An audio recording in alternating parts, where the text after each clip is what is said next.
first on Delta News 15 at 10. It looks like Mississippi's lagging economy is bouncing back. But what about here in the Delta?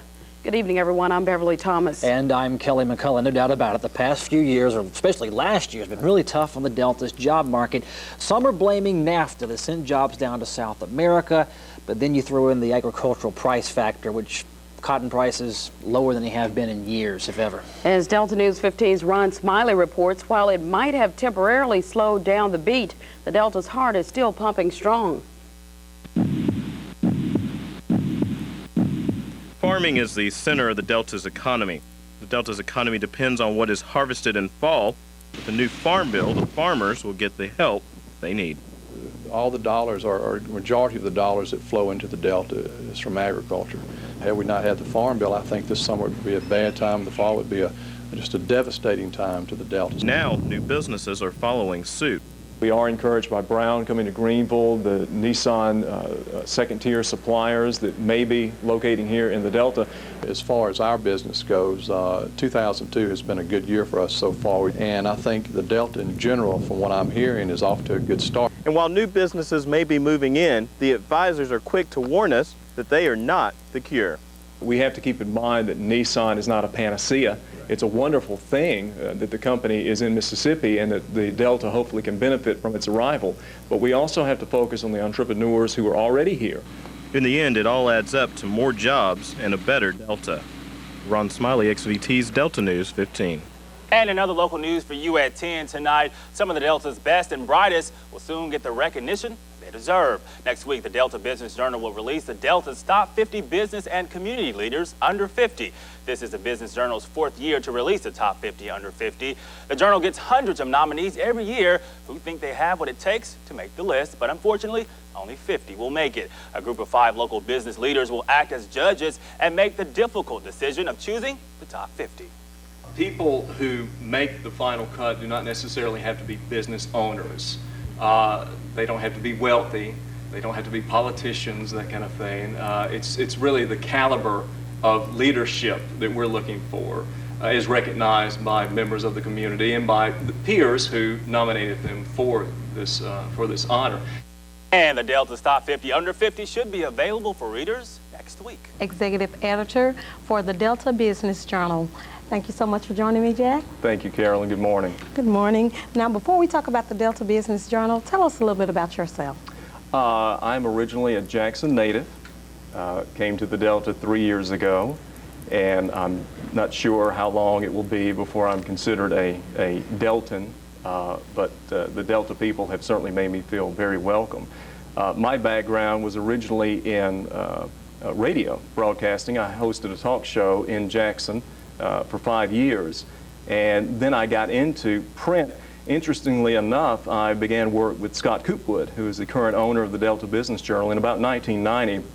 And I worked with Scott at the Jackson Business Journal, which was a business publication there in the capital city, for a number of years.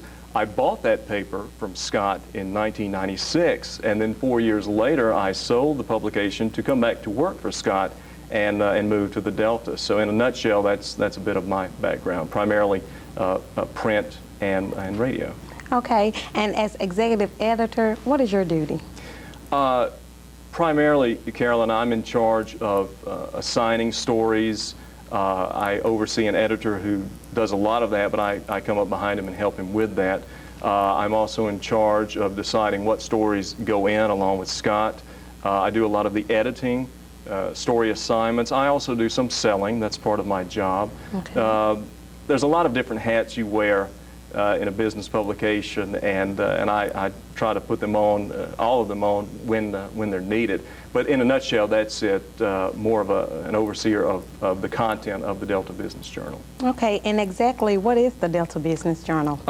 Carolyn, Delta Business Journal is the first and only business publication in the history of the Delta. It's a monthly newspaper that was started in 1998. We're entering our 5th year of publication. Our geographic area encompasses the Delta region. We go from Vicksburg to Memphis, and we also go over toward Oxford and Batesville and into Jackson, which is not, of course, traditionally considered the Delta, but we have a good many readers there. Certainly there's a lot of interaction between the Delta region and these other markets, and we have broadened our scope. But we are mailing out over 12,000 copies now, and we're the fastest growing business publication in the state and one of the fastest in the Southeast. In terms of content, we cover, of course, as the name implies, businesses in the Delta. We have profiles of business leaders, we have editorials, letters to the editor, and also every month we have specific focuses, say on agriculture or construction, different industries and businesses that we concentrate on editorially for that specific issue. Okay, and how long has it been published? 1998. Again, we are entering our 5th year, which I think in publishing, that's a watershed mark. If you get to the 5-year point and are doing well, as we are, hopefully the sailing will be smooth from here on out. And if our advertisers and readers keep up the support, then it certainly will be. Okay, and how is Delta Business Journal different from other newspapers or business publications? We are monthly.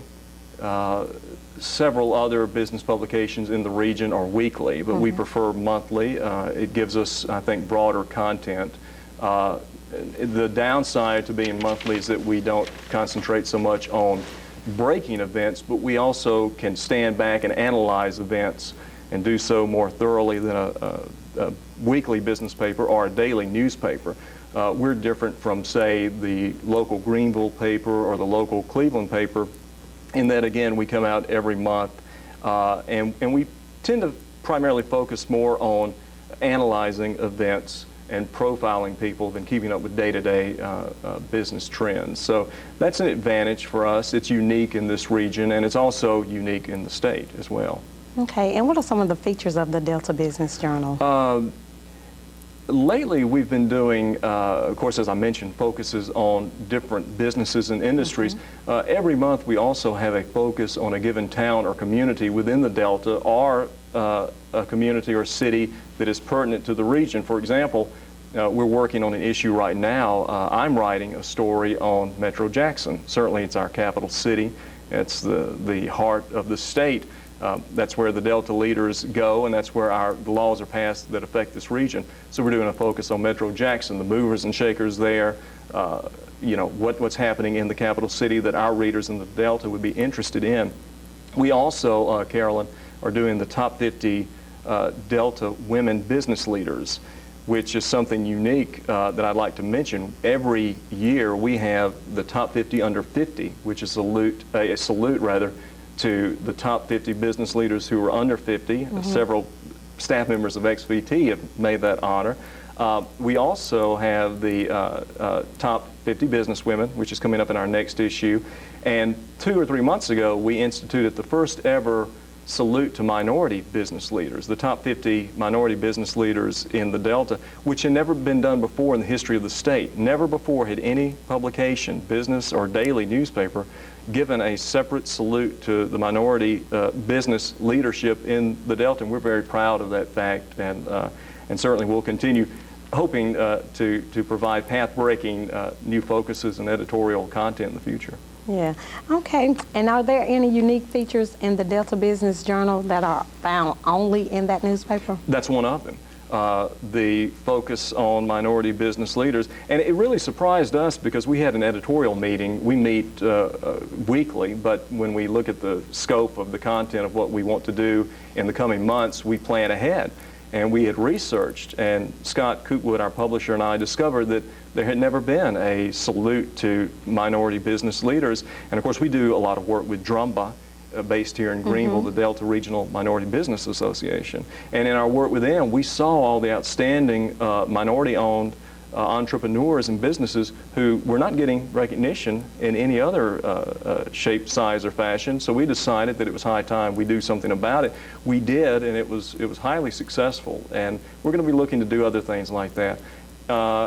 I don't think there's any other publication I know from a business point of view that goes into a community and talks to business leaders and profiles and highlights businesses as we do. So in a sense, it may sound like I'm bragging, maybe I am, or I'm not being objective, but I think every issue of the Delta Business Journal is unique. I really do. And I think the readers will agree with that. And speaking of readers, who read the Delta Business Journal? We go out to just about every known business in the Delta.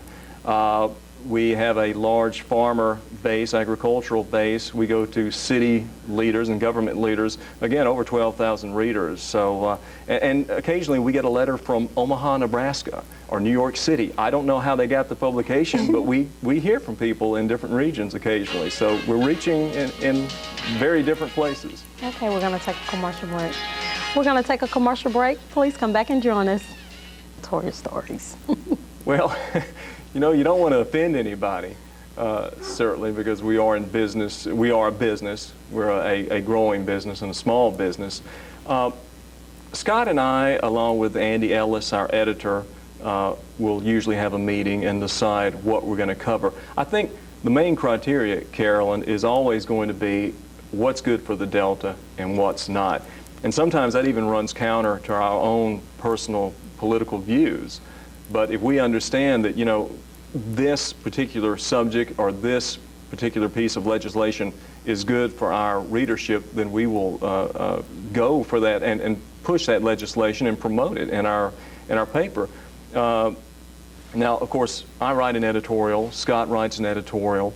We have guest commentators and guest commentaries from various dignitaries across the state, primarily in the Delta, and they will write their own opinions. It's just like any other editorial page. And based, again, on the mail we've received, I think we're striking a chord. Certainly you make some people mad, but you also make some people happy. And that's, as you know, in this type of medium, broadcasting, television broadcasting, it's the same in print. You're not going to make everybody happy, but I think if the bottom line is, or if the criteria is to make sure that you're promoting the Delta, as we are doing and as XVT is doing, then we're doing the right thing. So that's how we decide on the hot issues. Sometimes issues can just jump out of nowhere, and you have to be careful and not to come out with too quick of an editorial. And that's another advantage of being a monthly, because a lot of times if you run a daily paper or you have a daily broadcast, you might make an opinion, and then lo and behold, 2 days later something can change. And so we've got a little bit of hindsight usually when we write editorials. Okay, and who are some of the prominent business or government leaders that have been featured in the paper? We've had, probably so far in our 5 years, the majority of well-known and well-respected Delta business leaders on the cover. I can think of people like Ed Kosman in Cleveland, Webster Franklin of the Tunica Convention and Visitors Bureau, Mayor Paul Artman of Cleveland, Mayor Lawrence Lyons of Vicksburg, Victor Bias, to name a few. I'm going to leave somebody out. But we've had from the very young to the very I'm not going to say the very old, but let's say maybe some retired business leaders who've been featured on the cover. In terms of businesses, Carolyn, that have been featured in the Delta Business Journal, I've always got a joke that I tell when I speak at civic groups, but there's some truth buried in this joke, as with many jokes. Most businesses in the Delta probably would never receive press unless something terrible happened on their premises. And that's a shame. It's our philosophy at the Delta Business Journal to promote business, to be pro-business. And I'd like to go into that a little bit later if you don't mind, but that means covering businesses who have been outstanding, who have done outstanding work, produced outstanding services, and been good community citizens for years, but might not have ever received any coverage or press whatsoever. And that's probably not malicious on the part of daily papers. Maybe they don't have time or the staff to cover those businesses, but we do. And that's our mission, to give coverage and focus on these many outstanding businesses. And I got to say, coming from Jackson, there's some tremendous businesses here in the Delta that I never knew about in Jackson. And the Delta, in a sense, is Mississippi's best kept secret, but we're doing our best to get the word out, and I think we're succeeding. Okay, and how can you subscribe to the Delta Business Journal? Well, we love subscriptions. People can send in those checks. If you don't mind, I can give the phone number Sure. for the publication. It's 662-843-2700, and they can ask for subscription information. Of course, we are monthly, 12 times a year, and subscription rates are reasonable, so we'd be more than happy to to give people information on that. And we're also, Carolyn, looking at newsstand sales. We have, up to this point, been a publication available only through subscription, but I believe as part of some of the changes we've got underway for 2003, we're going to be available at select newsstands across the state, probably. Okay, give us a few interesting facts about the Delta Business Journal. Well, let's see. Secrets or facts? Facts. I can't give away my secrets. No. Well, one of the facts is something I mentioned, but it's interesting to me, is that we are the fastest growing business paper. In 2000, I believe it was, Time magazine did a story on the Delta. One of the first media outlets they contacted was the Delta Business Journal. Our publisher, Scott Coopwood, got a call. I'd only been with the paper, I think, a couple of months, and Time magazine called and actually sent a reporter to our office, and asked to get our take on the Delta. And that's very positive, Carolyn. I mean, here again, Mississippi as a whole is fighting a lot of stereotypes, and we always have, and unfortunately we've been last in so many statistical graphs and charts and measurements. And on top of that, the Delta has been, I think, given the bad reputation as being, you know, some of it's true, of course. We are the poorest region of the state, but we've also been giving some bad press coverage that, you know, the Delta is backwards, or the Delta doesn't have the businesses that other areas do, or the Delta doesn't have the creative spirit, which, of course, is all untrue. I think it's an interesting fact to me that we're helping to dispel that myth, and we're also helping to let national media outlets who contact us and who are increasingly getting in touch with us, letting them know that that is in fact a myth too. And that's a shame too to me, because here again, coming in to the Delta as an outsider looking in, I was amazed at what the Delta had to offer. Scott, our publisher, Scott Coopwood, is a Delta native, so to him, he's preaching to the choir. This is his home, and he's proud to promote it. Now I'm proud to promote it too. Besides that, it's always interesting. A lot of times I write the cover stories on the people we're profiling, and I get to find out some interesting facts about the lives of public figures. You'll have to read the paper to find out what those are. I'm not going to reveal any. You have to subscribe or buy a copy. Okay, and what is ahead for DBJ? There are a lot of things we're looking at. We want to have stronger business news, which means we're going to go into more analyzation. I think you're going to see that. You're going to see a broader coverage in our geographical area and also in our editorial content. More of the same. You don't want to beat a good thing, but we'll have some secrets up our sleeves too. Okay. We're going to take a quick commercial break. Please come back and join. Jack, if a business feels that they have a special story, how do they go about getting coverage from the Delta Business Journal? We welcome people or business owners or even friends of businesses to contact us. That's how we get the majority of our story ideas. I mean, it'd be nice for me to sit here and tell you that we brainstorm every issue and decide on who's going in, but I would say maybe 60% of our story ideas come from people who call us and say, look, did you know about company X down the street, or did you know that this company's doing this in the Delta? And sure enough, in some instances, we don't know. So people can call us again at 843-2700 and say, you need to look at this business or consider this business. And again, that's how we get a lot of our feedback, and we appreciate that. A newspaper is only as good as the people who read it, and that's the truth. And we're lucky that we have some very attentive and great people, sharp people reading our publication. Okay. Now you talked about pro-business. Yeah. Can you elaborate on that? Yeah. Well, it's interesting to me because I read a lot of business magazines. You have to in this business, from the Wall Street Journal to Forbes to local, regional business publications. And I'm personally amazed at the fact that a lot of these so-called business papers will take stances that are totally the opposite of what I consider pro-business. They will slam the very businesses that they supposedly are writing about. There are a couple of national magazines that are really guilty of this. Forbes is not one of them. There are a couple of others that are.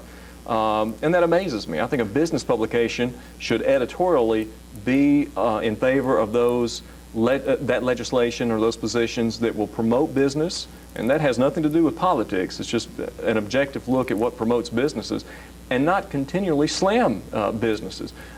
Good case in point to me is in the aftermath of Enron and WorldCom, everybody jumped on an anti-business bandwagon. And to me, it was almost, it left me in shock. Well, it didn't. I can say I expected it.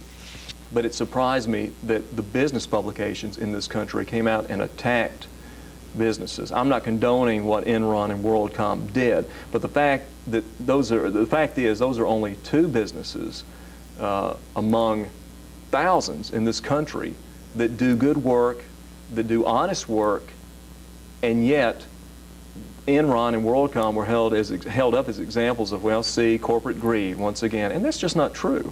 And it's not true in the Delta either. Most businesses here again that don't get print or don't get pressed, may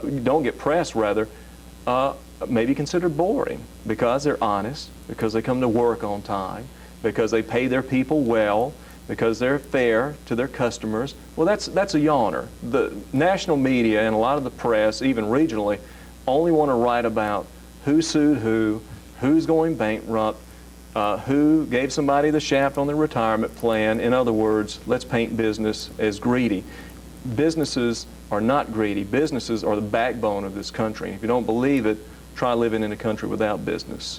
We should be, I think, giving thanks to the producers and the business people out there in the world instead of rushing to judge them as wrongdoers at every opportunity we get. And I'm preaching on this, but it's very important to me. That's why the Delta Business Journal was born, and that's Scott's philosophy. I think it's safe for me to say that for him, and it's my philosophy too, that businesses on the whole are honorable, they're decent, and where would we be without the products they give us every day? And so we're going to promote and celebrate those businesses.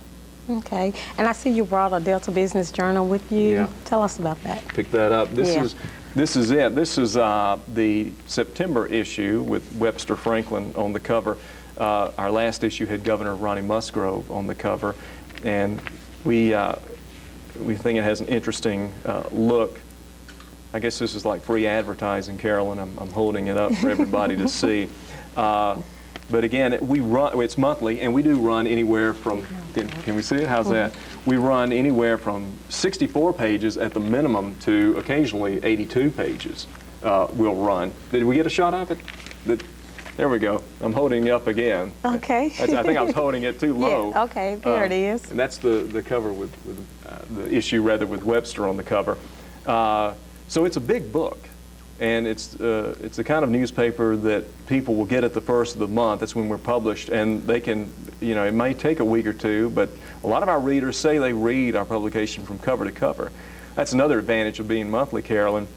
They're not inundated with a daily paper on their desk or a weekly paper that might stack up, as a lot of papers do on my desk and other people's, I'm sure, but this paper stays around. And I'm proud to say when I go to call on businesses or meet with business professionals, a lot of times I see the Delta Business Journal. I was in Jackson just last week and ate dinner at the University Club, which is a nice business club in downtown Jackson.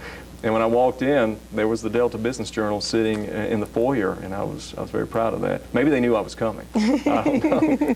But it was nice to see. So that's it, Carolyn. There's a lot of, I think, interesting things in the paper. There can certainly be more, but we're depending on viewers out there who watch your show and people in the community to contact us. And also, of course, it sounds like I've been giving a 30-minute sales pitch, but if anybody ever thinks that we're doing something wrong, they need to call us. It's one thing to complain. It's another thing entirely to call Jack Criss or Scott Coopwood or any of our staff members and say, wait a minute, we don't think you did a good job, or we need to know that so we can correct the problem if it's there in the first place. So we have to be responsive to the community too.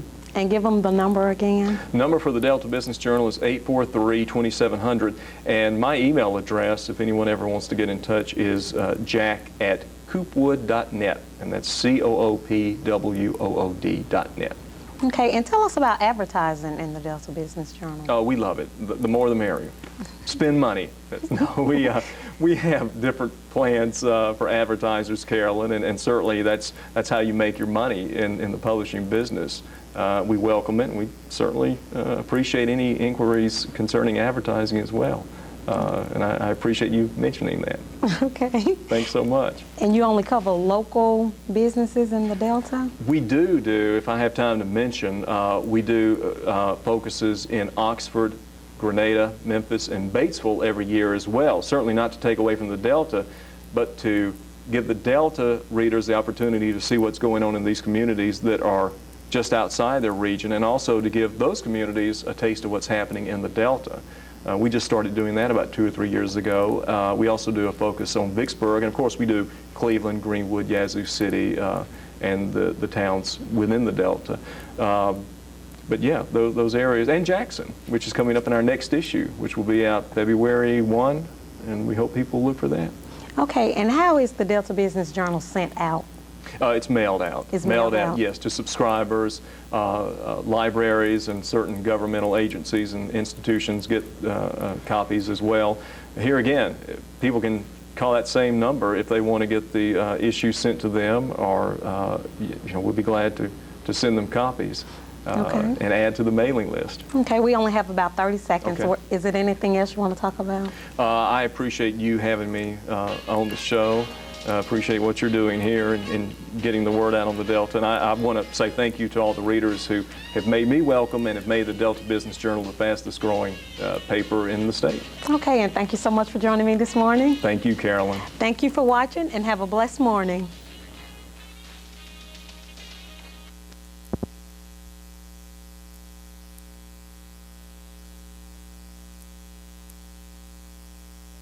In on him and try to take him out of your red zone thing. And when you do that, you're committing a lot of players to that. And with that time, it was just a matter of time for Dante Culpepper. You forget about him down there.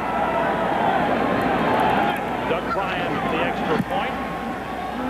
It's good. So the Minnesota Vikings capitalize on the big play, something the Bears were hoping to stay away from. Is Culpepper taking it in easily? Well, they brought pressure off the outside, trying to get to the corner. But when you do that and the C's part in the middle, you can't do it to Dante Culpepper.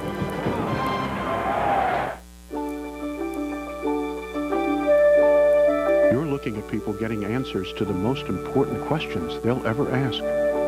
Questions about their own health, their children's, their parents.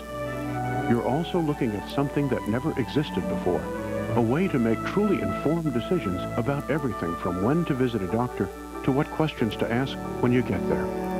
WebMD. 16 million people come to WebMD every month. They come to learn about a condition or a diagnosis, to check prescriptions for interactions, to chat with experts, or each other. We help them navigate our thousands of medically reviewed pages to find exactly what they need. Information that used to be scattered in 100 different locations, now all in one place. The place America comes for healthcare answers. A place called WebMD.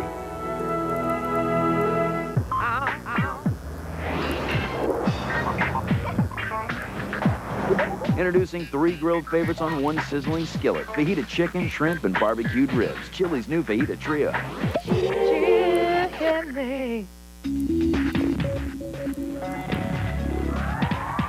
Presenting a longer-lasting, more powerful high-tech battery for all your high-tech devices. The new and improved Energizer E Squared. Do you have the bunny inside? Fox NFL Sunday is brought to you by WebMD, the place America comes for healthcare answers. By Energizer, do you have the bunny inside? By Chili's, like no place else. And by Autotrader.com, with the most certified pre-owned vehicles. It's the ultimate automotive classified site.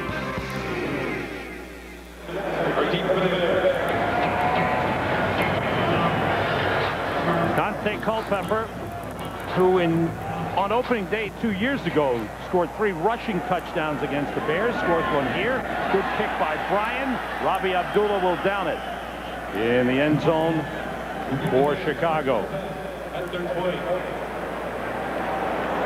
Vikings have a lot of weapons on offense, and Dante Culpepper is one of them. Well, yeah, he is, and of course Randy Moss. But the new guy that's helping bring it all out. Let me show you where he's at. He's right here. There he is. Scott Linehan. The back of his head, anyhow. He's got a good-looking haircut there.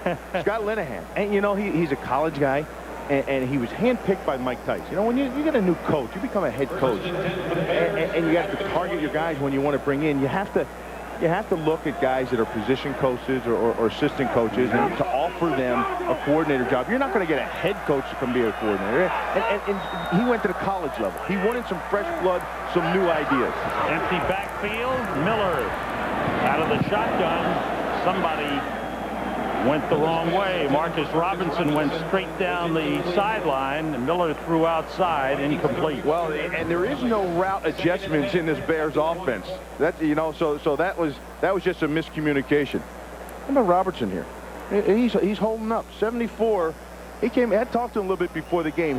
He took his lumps through the preseason, and he got Jim Miller hurt. He's even as of last week on a free sack, sprained his ankle a little bit. But Bernard Robertson, thus far, he's been answering the call.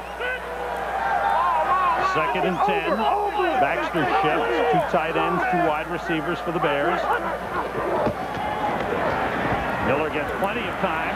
Goes short. Anthony Thomas, and he was belted like Greg Beaker.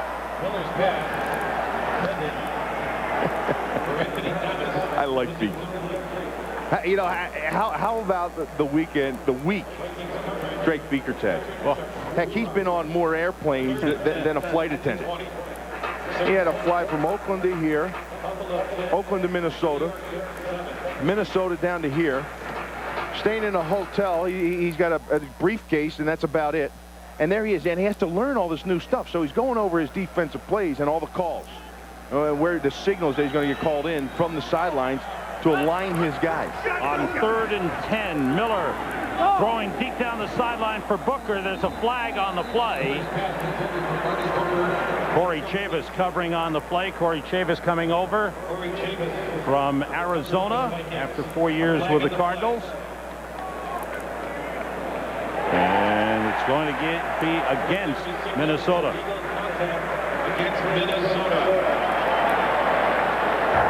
Illegal contact.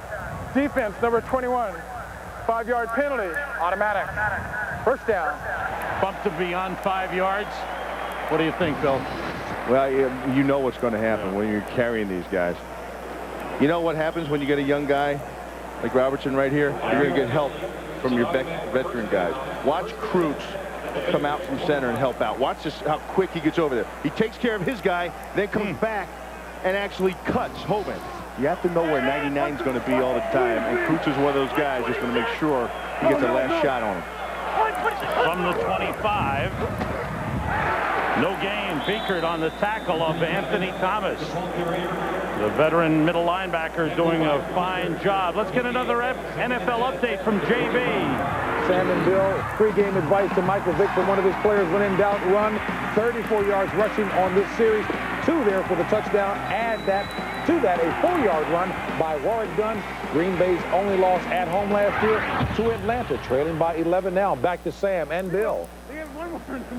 Now, the Packers